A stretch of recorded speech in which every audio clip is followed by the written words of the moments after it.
அனைவருக்கும் முதற்கண் வணக்கத்தை தெரிவித்துக் கொண்டு மாண்புமிகு புரட்சி தலைவி அம்மாவின் 78வது பிறந்த நாள் சீரும் சிறப்பமோடு தமிழ்நாடு முழுவதும் நடைபெற்றுக் கொண்டிருக்கிறது. 25, 26, 27 3 தினங்களாக கழக ரீதியாக 82 மாவட்டங்களில் நடைபெற்றுக் கொண்டிருக்கிறது.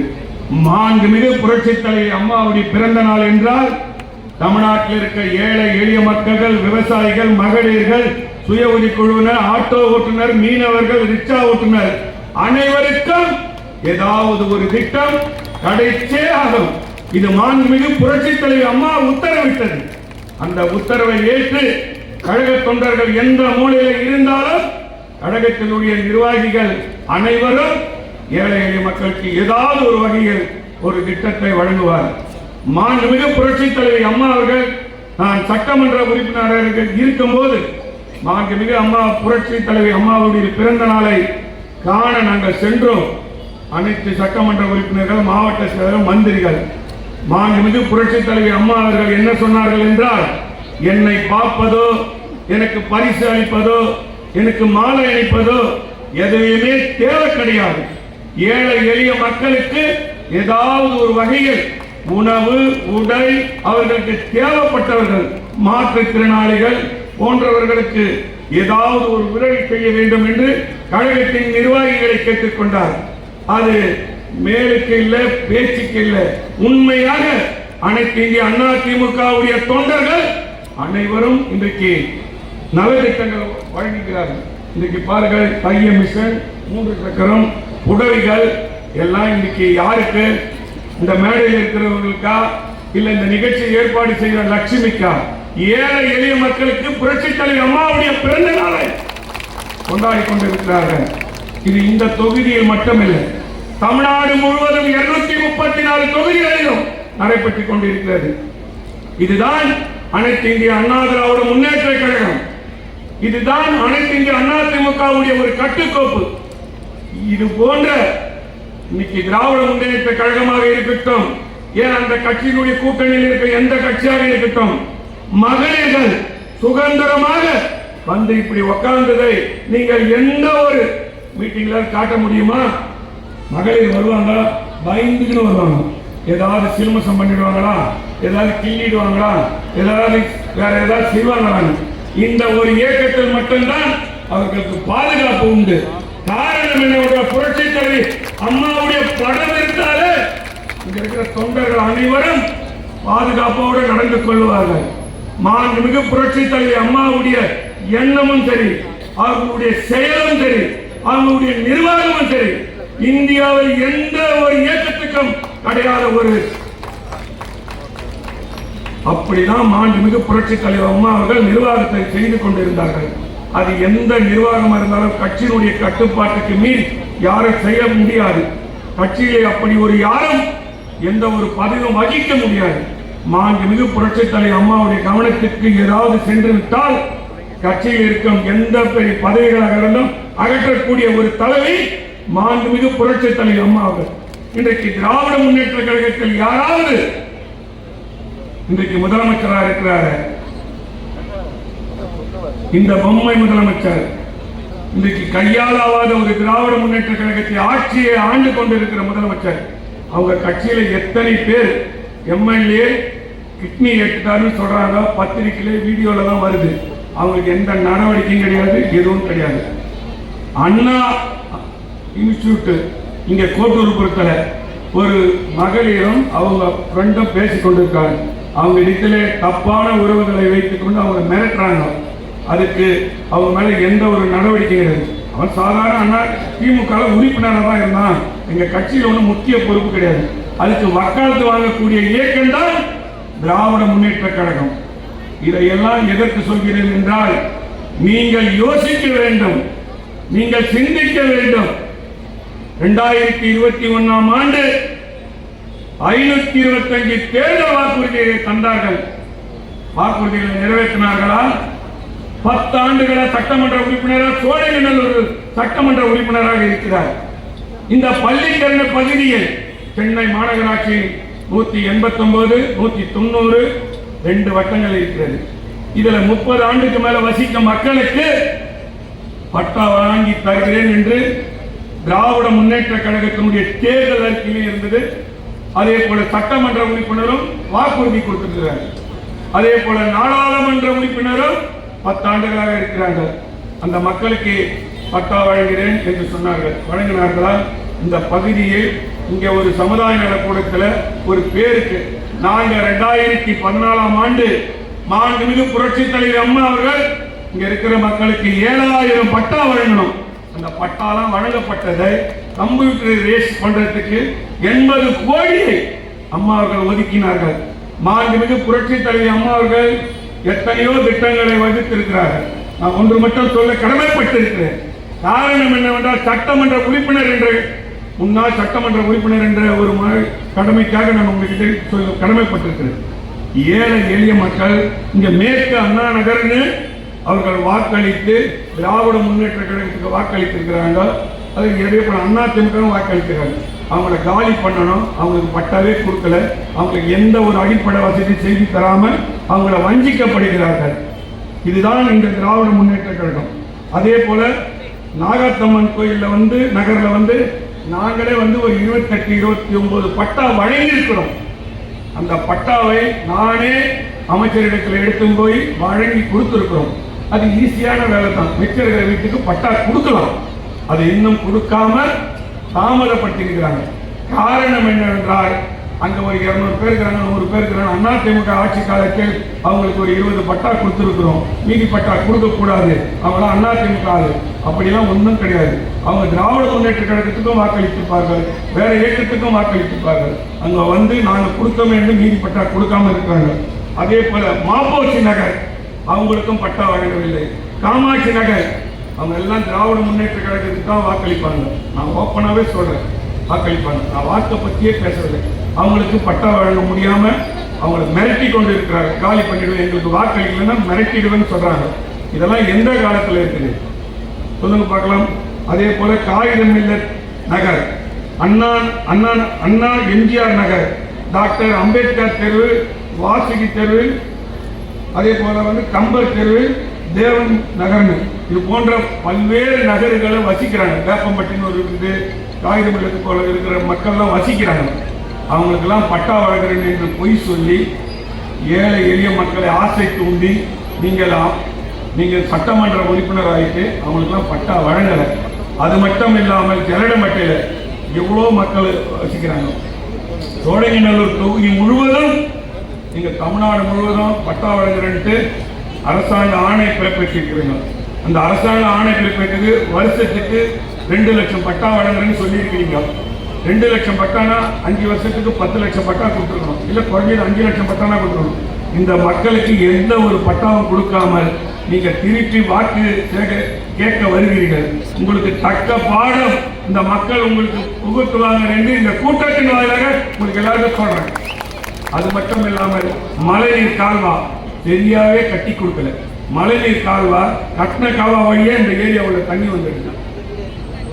நீங்க யோசித்து பாருங்க, காவா கட்டினா இங்க இருக்கிற தண்ணிலாம் போகணும்னு சொல்லிட்டு இந்த ராஜேஷ் நகர் அந்த பக்கம் ஏரியில் இருக்கிற அண்ணா நகர் இருக்கிற தண்ணிலாம் நம்ம பக்கத்தில் இருக்கிற உள்ள சதுப்பு நிலத்துக்கு போனோம். சதுப்பு நிலத்தில் இருக்கிற தண்ணி ஃபுல்லாக இங்கே வருது. பைப்பை கீப்பை போட்டு மேஜிக் பண்ணி வச்சுக்கிறாங்க. இதெல்லாம் ஒரு வேலையா? அதுக்கு சரியான பொறியாளர் வச்சு எடுக்க வேணாமா? மாண்புமிகு புரட்சி தலைவி அம்மா அவர்கள் ஈச்சங்காடிலிருந்து 110 கோடி ரூபாய் கட்டணம் அமைச்சு கொடுத்து இந்த ஏழை எளிய மக்களுக்கு ஒரு நல்ல ஒரு நிம்மதியான மழைநீர் போவதற்கு செய்து கொடுத்த ஒரு மாண்புமிகு புரட்சி தலைவி அம்மா அவர்கள். அதுக்கு அடுத்தது அண்ணன் எடப்பாடி அண்ணன் அந்த வழிவகுத்து இன்னைக்கு முடித்து வைத்திருக்கிறார். அதே போல இந்த வேளச்சேரி டு மேடவாக்கம் இந்த ஐஏஎஸ் சாலையை இடத்தை கையகப்படுத்திட்டாங்க. அவங்களுக்கு பணம் கொடுத்தா காலி பண்ணி போவாங்க.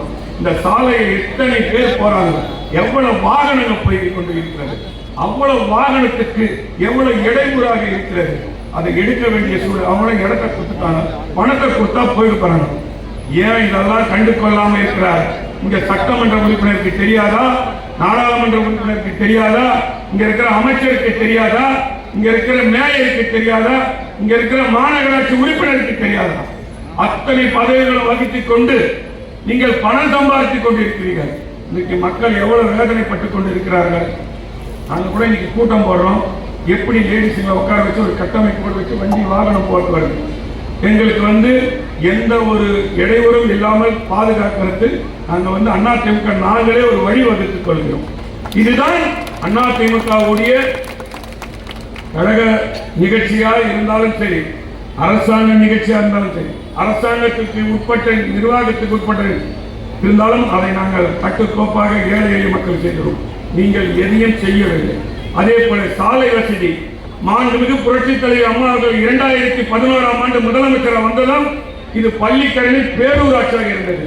பக்கத்தில் இருக்கிற ஜலடம்பட்டை ஊராட்சி, இது போன்ற சுற்றி இருக்கிற பகுதியெல்லாம் ஊராட்சியாக இருந்தது. இந்த பகுதியில் சாலை வசதி அனைத்தும் செய்து கொடுக்கப்பட்டது. பெருமின் விளக்கு போடப்பட்டது. இந்த ஒரு பகுதிக்கு குடிநீர் வசதியும் பாதாள சாக்கடையும் 2006ஆம் ஆண்டிலிருந்து 2009ஆம் ஆண்டு இது எடுத்து வரப்பட்டது. அதுக்கப்புறம் 2011 நானும் அங்க பெருங்குடி பேரூராட்சி மன்ற தலைவராக இருக்கும்போது நான் போய் டெல்லியில ரூரல் டெவலப்மெண்ட் செக்ரட்டரி ராமச்சந்திரன் இருந்தார். அவர்கிட்ட பேசி பணம் கட்டி எங்க பெருங்குடி, பள்ளிக்கரணை, அதே போல உள்ளகரம், புண்ணியவாக்கம் 3 பகுதியில நாங்கள் அண்டர் கிரவுண்ட் ட்ரைனேஜ் எடுத்துள்ளோம். இன்னும் இந்த பகுதிக்கு நீங்க 10 ஆண்டுகளாக இருக்கிறீங்க. செய்தி தர முடியாத ஒரு சட்டமன்ற உறுப்பினராகவும் ஒரு நாடாளுமன்ற உறுப்பினராக தான் நீங்க இன்னைக்கு இருக்கிறீங்க. நீங்க எல்லாம் கொஞ்சம் யோசித்து பாருங்க. இன்னும் நிறைய சொல்ல வேண்டியது, பேச்சாளர்கள் பேச வேண்டியது இருக்குது. நான் எங்க போனாலும் எதை பத்தி பேசுறதில்ல. ஏன்னா மக்களுக்கு தெரிய வேண்டும். நான் மேடை ஏறி பேசுறதுனால உங்களுக்கு தெரியவில்லை. நீங்கள் அனுபவிக்கிற ஒவ்வொரு விஷயமும் உங்களுக்கு தெரியும். நான் சொல்றது கொஞ்சம் தான். உங்களுக்கு அன்றாடம் நீங்கள் உங்களுடைய பிரச்சனை தெரியும். அது மட்டும் இல்லாமல் மாண்புமிகு புரட்சித் தலைவர் அம்மா அவர்கள் கொண்டு வந்த திட்டத்தை நீங்க முடக்கி இருக்கிறீங்க. தாலிக்கு தங்கம் ஒரு ஏழை எளிய மக்களுக்கு மாண்புமிகு புரட்சித் தலைவர் சிந்திச்சு ஒரு ஏழை எளிய மக்களுக்கு தாலிக்கு தங்கம் இந்த சோழிங்கநல்லூர் தொகுதியில நம்ம சிட்லாப்பாக்கம் யூனியன் ஹவுஸ்ல தாலிக்கு தங்கம் கொடுத்தாங்கன்னா ஒவ்வொரு நிகழ்ச்சியிலும் 200 பேருக்கு 300 பேருக்கு இந்த தொகுதியில் இருக்கிற அனைவருக்கும் கிடைக்க ஒரு திட்டமாக விளக்கி கொண்டிருந்தது தான் தாலிக்கு தங்கம். அதை நீங்க முடக்கி இருக்கிறீங்க. ஏழை எளிய மாணவர்கள் படிக்கும் போது லேப்டாப் கொடுத்தாங்க, அதை நீங்க முடக்கி வச்சுக்கிறீங்க. அம்மா சிமெண்ட் அதை முடக்கி வச்சுக்கிறீங்க. அம்மா குடிநீர் முடக்கி வச்சுக்கிறீங்க. இது போன்ற எத்தனை திட்டங்களை முடக்கிறீங்க. ஏன்னா மாண்புமிகு புரட்சித் தலைவர் அம்மாவுடைய திட்டங்களை யாரு முடக்கினாலும், அது எந்த வகையில முடக்கினாலும் மக்களுக்கு தெரியும். உங்களால் நீங்க ஏதோ பத்திரிகையும் தொலைக்காட்சியும் வைத்துக் கொண்டு இன்றைக்கு ஆட்சியை நடத்தி கொண்டிருக்கிறீர்கள். இது இந்த தேர்தலில் இது முடிவுக்கு வந்துவிடும். அதே போல நீங்க 525 வாக்குறுதிகளை தந்திருக்கீங்க. அது அனைத்தும் நிறைவேற்றுவீங்களா? 90% நிறைவேற்றுவீங்கன்னு சொல்றீங்க. 90% எப்படி நிறைவேற்ற முடியும்? அதில் சென்ட்ரல் கவர்மெண்ட்டுடைய நிறைய ஸ்கீம் இருக்குது. அதெல்லாம் கூட உங்க கணக்கில் வந்துருமா? ஸ்டேட் கவர்மெண்ட்டுடைய திட்டங்கள் இருக்குது. அதெல்லாம் கூட உங்க கணக்கில் வந்துருமா? நீங்க என்ன நிறைவேற்றினீங்கன்ட்டு பட்டியலிடுங்க. நாங்க சொல்றோம் என்னென்ன நீங்க வாக்குறுதி கொடுத்தத, தேர்தல் அறிக்கை கொடுத்தது இருக்குது. அதெல்லாம் நிறைவேற்றிருக்கீங்களா? செய்ய தவறிட்டீங்க.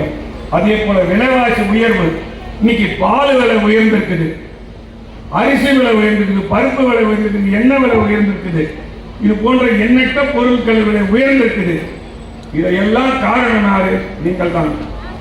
கழகத்தின் பொதுச் செயலாளர் அண்ணன் எடப்பாடியார் அவர்கள் உங்களுக்கு எளிதாக தெரிய வேண்டும், உங்களுக்கு புரிய வேண்டும் என்று ஐடிவின் ஏடிஎம்கே ஐடிவின் கனெக்ட் ஒரு ஆப் ஒன்று கொடுத்திருக்கிறாரு. வீடுதோறும் உங்களுக்கு எங்களுடைய ஐடிவின் தேர்தல் பிரிவு சார்பாக உங்களுக்கு ஒரு மிஷின் எடுத்துன்னு வராரு. சுருக்கமாக பால் விலை எவ்வளோ? 2021 பால் விலை எவ்வளோ? அப்ப 44 ரூபாய். இன்னைக்கு பால் விலை எவ்வளோமா? யாராவது ஒருத்தர் சொல்லுங்க, பால் விலை எவ்வளோ? எவ்வளோமா சொல்லுங்க. பால் விலை எவ்வளோ? 56, 60 ரூபா? 64, 44, 20 ரூபாய் பால் விலை. 5 வருஷத்துக்கு 60 மாசத்துக்கு நீங்களே கணக்கு போட்டுங்க.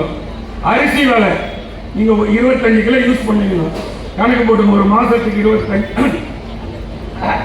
25 கிலோ அரிசி விலை, எண்ணெய் விலை, பருப்பு விலை, இது போன்ற எண்ணற்ற விலைகளை அதில் நாங்கள் எல்லாம் அந்த மிஷினை காட்டினோம். அதே போல நீங்க உங்களுடைய 2021 மின்சார கட்டணம் நாங்கள் 100 யூனிட் ஃப்ரீயா கொடுத்துருந்தோம். நீங்க 500 ரூபாய் இல்ல 600 ரூபாய் கட்டியிருந்தோம்னா இன்னைக்கு 3000 ரூபாய் மின்சார கட்டணம் உயர்த்திருக்கிறது. அதுக்கும் 50 எவ்வளோமா 10 மடங்கு ஏற்றிட்டாங்களா? கரெக்ட். இப்ப 150 மடங்கு மின்சார கட்டணம் உயர்த்திருக்கிறாங்க. அதே போல சொத்து வரி உயர்த்திருக்கிறாங்க.